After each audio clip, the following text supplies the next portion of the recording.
Uncle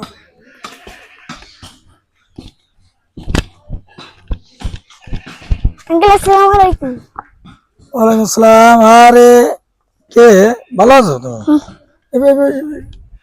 কি অবস্থা, কি তোমার শরীর টরীর ভালো আছে? কোথা থেকে আসলে? এই দোকান থেকে। ও আচ্ছা আচ্ছা, তা এমনি সব মিলাই ভালো আছো? বাড়ি সব ভালো আছে? হ্যাঁ।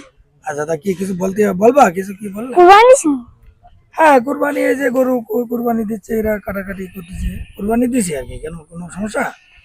তাই একটু মাইন্ড করবেন না, একটা কথা বলতাম। কেন, আমার মাইন্ডের কি আছে? বলো বলো, কি কথা বলতে চাও? কে কে বলে যে আপনি নাকি ঘুষ খান? আরে আল্লাহ, এটা আবার তুমি কোথা থেকে শুনলে? কে বলে এই সমস্ত কথাবার্তা, এই সমস্ত? তা তো আমি বুঝলাম না। তা শোনো বাবু, এই সমস্ত গুলো এই সমস্ত অপবাদ, বাইরের লোকজন বিভিন্ন ধরনের কথাবার্তা বলবে, এগুলো গুজবে কোনো সময় কান দেবা না, বুঝছো?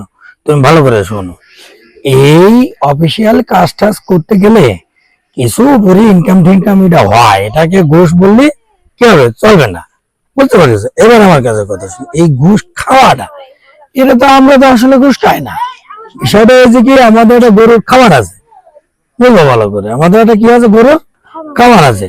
সেই গরুর খাবারে আমরা ওই গরুর খাদ্য কিনে ওই গরুরে খাতে দিই।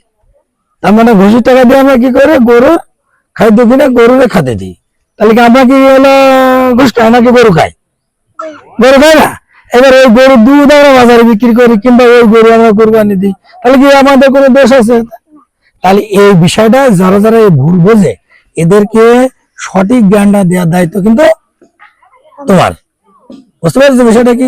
তাহলে আজকে থেকে কিন্তু এই সমস্ত কথাবার্তা আর কোনো সময় বলবে না, এবং মানুষের এই সঠিক ধারণাটা দিয়ে দেওয়া।